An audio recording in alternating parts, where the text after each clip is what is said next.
السلام عليكم. جزيل الشكر للمؤتمر دكتور عبد الرؤوف دكتور جرجس على الدعوه. احنا من الصبح طبعا سمعنا كلام كتير، معظمه تمام. المفروض يعمل المفروض يعمل المفروض يعمل. احنا المفروض نعمل ايه؟ I try to cover latest updates on sepsis and septic shock. My agenda to highlight best practices regarding sepsis, sepsis burden, physiology, our one sepsis bundle. Sepsis for any body should have review for what's called Surviving Sepsis campaign, and it is the biggest international body concerned about sepsis, endorsed by Society of Critical Care in America and European Society of Intensive Care Medicine, and involving all topic. So, if you are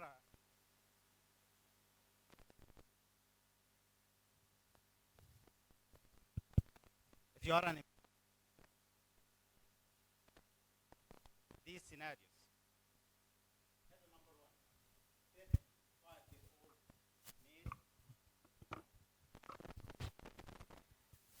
5-year-old male, road traffic accident, presented as alert blood pressure 115/70. Another patient, 67-year-old male, presented by chest pain and documented STEMI, acute STEMI. Third one, 65-year-old male, presented with fever, confusion, heart rate 100, and blood pressure 88/60. So, what is your priority? Who will see first? Any volunteer? STEMI, yes. Number 3. Number 1, nobody will let. Actually, number 1 will be brought usually by ambulance. All people pushing inside, crowding. So, in most of situations, people going to accidents. And for internal medicine and cardiology, people will be more interested on STEMI. But what should we do? Do you have any parameter to guide our preference or in this limited time situation? The mortality. If you will see the mortality in trauma patient, 2.7% of cases. However, in STEMI, 6.7%. Although in our last one, it is reaching 40 to 50%. So we need to understand the situation. And from this, the statement, sepsis and septic shock are medical emergencies, and we recommend that treatment and resuscitation begin immediately. So, sepsis as a burden, in the talk with the Professor Dr. Hussam in the morning, he mentioned that MI accounting reaching to 20 million. However, in sepsis, approaching maybe 50 million. 11 million sepsis-related deaths. And it is 20% of all deaths. Unfortunately, sepsis is a major global health threat with high incidence and mortality, particularly in MIC. Why? 85% of sepsis cases and maybe 85% also and death-related in low and middle income countries. So, all of us since birth, we encountered infection in our life. Is it same like sepsis? Did we have sepsis or we had infection before? Or are they equal? Definitely not. What is the problem in sepsis? This is the latest definition for sepsis in Sepsis 3, 2016. Mentioning that sepsis is a life-threatening organ dysfunction caused by a dysregulated host response secondary to infection, not just an infection. So you have life-threatening situation due to impaired immune system in your body. Your system start to respond to an infection, but later on, this innate mechanism and compensatory mechanism attacking yourself. A lot of pathophysiology and mediators involved. So the end result, it will affect your oxygenation, respiratory system, your nervous system, cardiovascular, liver, kidney, and coagulation impairment. This is the end result of the sepsis and septic shock. Actually, anybody presented by severe shock, confusion, severe pneumonia, acute kidney injury, it is clear he has septic shock. The problem, hectic fever at its inception is difficult to recognize, but easily to treat. Left unattended, it becomes easily to recognize, but difficult to treat, with significant high mortality, approaching 50%. So, what's your rule to pick it up earlier? And for this reason, many scores and many protocols to highlight the situation and to act and identify it early and act promptly. So, CIRS criteria or SIRS criteria started maybe in 90s. So what are they? Number one, you have temperature either above 38 or less than 36. Heart rate more than 90. Respiratory rate above 20 or carbon dioxide tension less than 32 means your patient is tachypneic. And the WBCs more than 12,000 or less than 4,000. If you have any two of these syndrome, these criteria, now your patient has systemic inflammatory response syndrome. What is next? You should think about sepsis. Another score called SOFA score, Sequential Organ Failure Assessment Score, including 6 organs with significant parameters. Actually, it's very important as a prognostic factor, but as a screening tool, it is difficult, as you can see. For this reason, they try to simplify it by quick SOFA or Q-SOFA score. Just hypotension with blood pressure less than 100, altered mental status with GCS less than 15, tachypnea with respiratory rate more than 22. If you have two, number one, this patient has a prognostic problem. Number one. Number two, this patient need to work promptly and immediately. Why? Because another problem also, if you have patient with hypotension and patient presented to you with CIRS or CRS criteria or Q-SOFA criteria with normal blood pressure, and another patient present with hypotension, who will drag your attention first? The one with normal blood pressure or hypotension? Hypotension, yes. For this reason, differences in hypotensive versus non-hypotensive sepsis management in the emergency department and door to antibiotic impact on sepsis survivor. This study revealed that the mortality was higher in normotensive patients.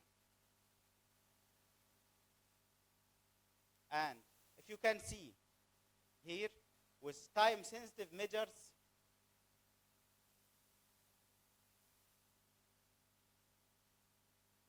door to antibiotic, we know that door to needle, door to balloon, and in golden hour in trauma, door to CT in stroke. But did we hear about door to antibiotic? Is it important parameter? Yes, definitely. The most significant, identifiable, and preventable parameter in management is due to antibiotic in management of sepsis. Anybody managing patient with sepsis or interested in sepsis, definitely hear about early goal-directed therapy in management. Actually, it was in 2001. It was a significant breakthrough and trial done at that time and was valid for long period of time. What is that? Any patient with sepsis or suspected sepsis, they putting 6 hours goals.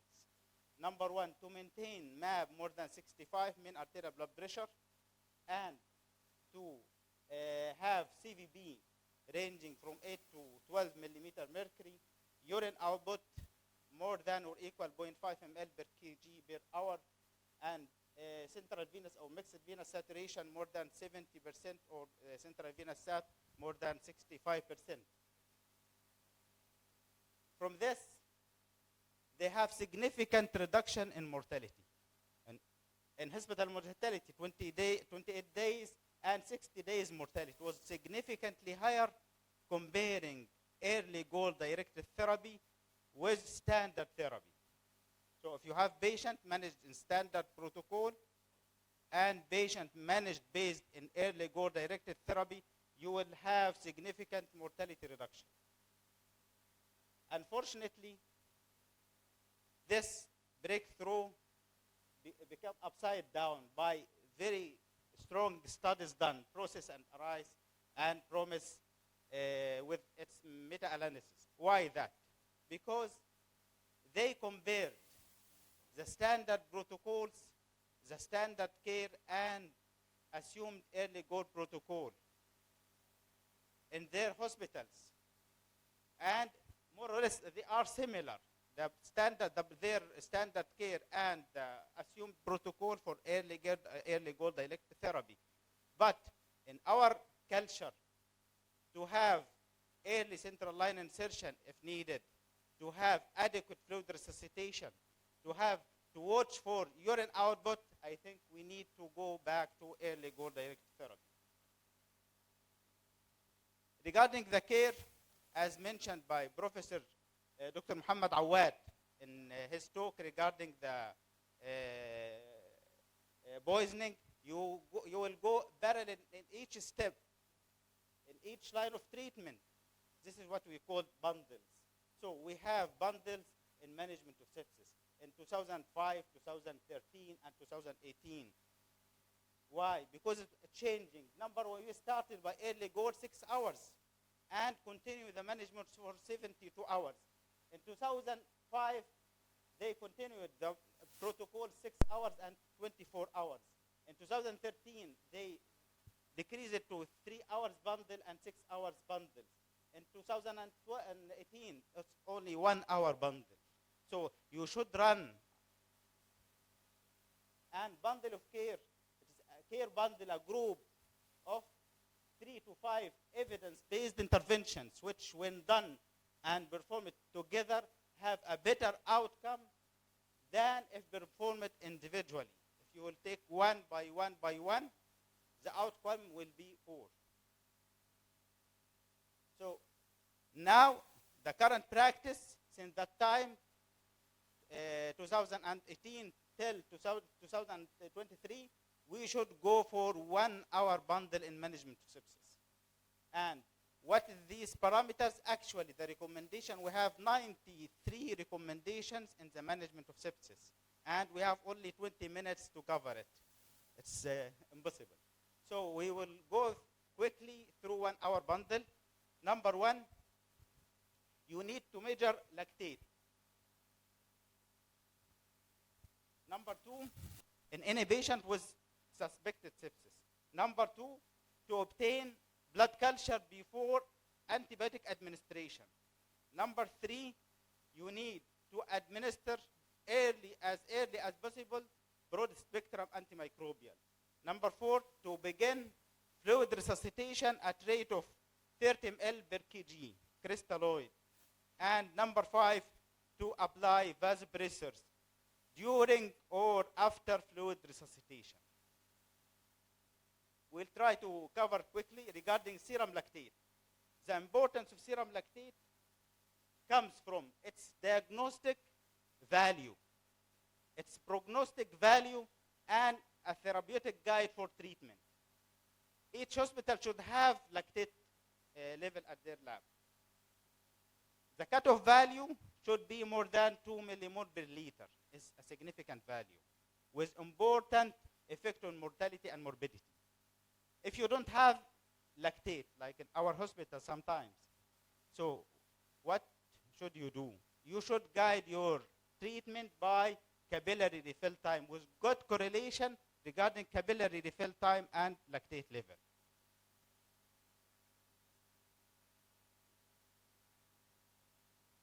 The second element in 1 hour bundle is obtain blood culture before antimicrobial administration. All of us know that if you will give antibiotic, the yield of the culture, 50% will be negative.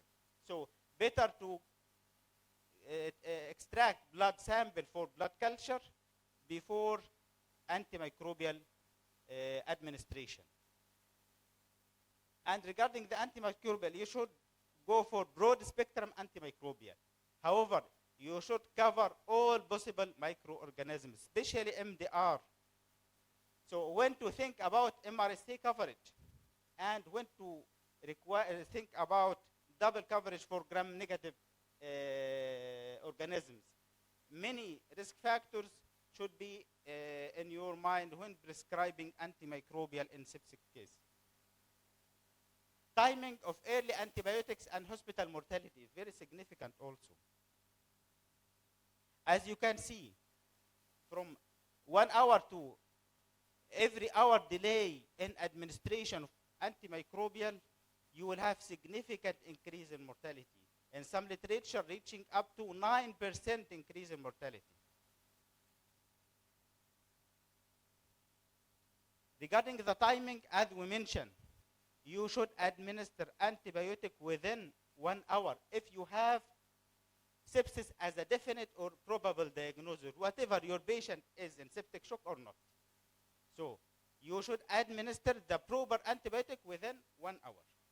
However, if sepsis is possible and your patient is in a shock state or hypoperfusion, you should also administer antibiotic within 1 hour.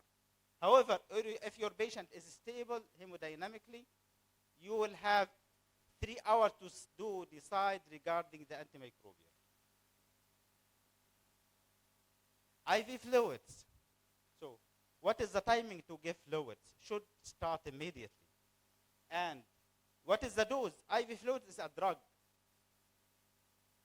The starting dose, 30 ml per kg. And type of crystalloid the IV fluids is crystalloid. Should be balanced crystalloids.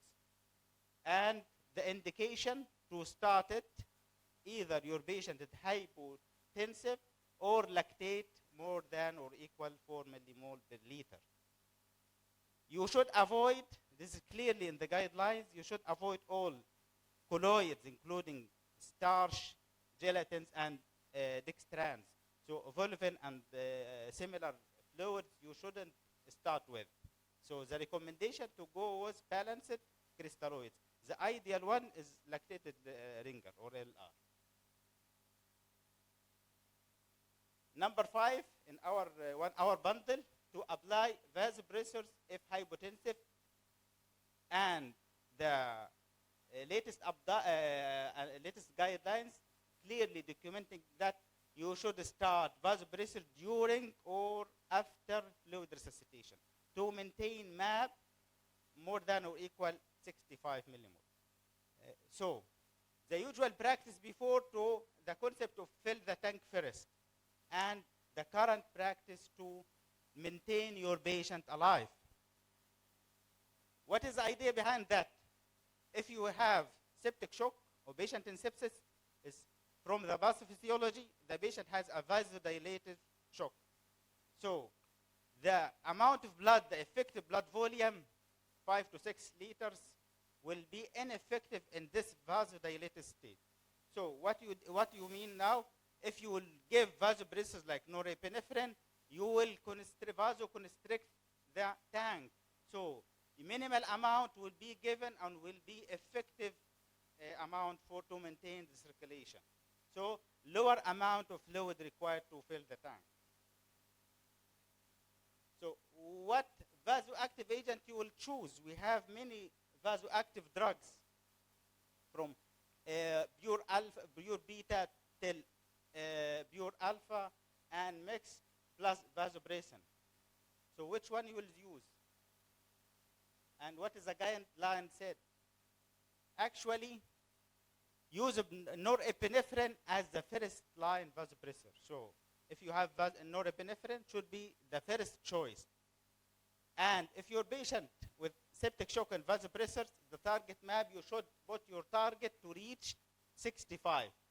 And consider invasive monitoring. You need to have arterial line. You will start the peripheral line or central line before we have the concept to start vasopressors only through central line. And the last update to have it for short period of time, you can use vasopressors in peripherally until you have the access for central line. If you don't reach your target, you need to add another drug or switch to another one. So you might adding vasopressin or switch to epinephrine. If you have cardiac dysfunction with persistent hypoperfusion, you might add dobutamine or switching to epinephrine.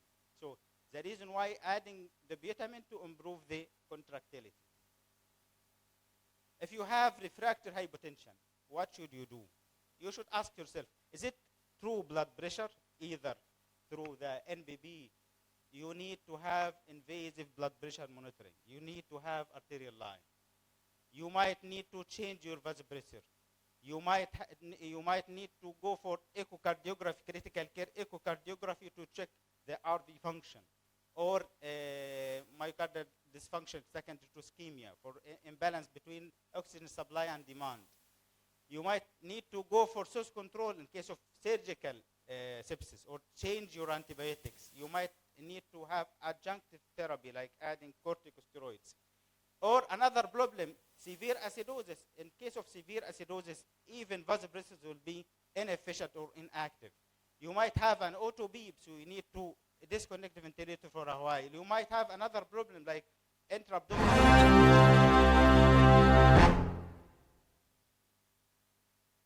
One second. Okay. Or you might have hypocalcemia. So as I mentioned before, we have 93 recommendations. So I advise everybody to go through sepsis campaign guidelines for the latest one, because sepsis, we are encountering sepsis at every moment in your practice, in ER, in your ward, whatever your specialty, you might have a septic patient. So do the right thing, right way, on the right time. Otherwise, you will lose your patient. Thank you.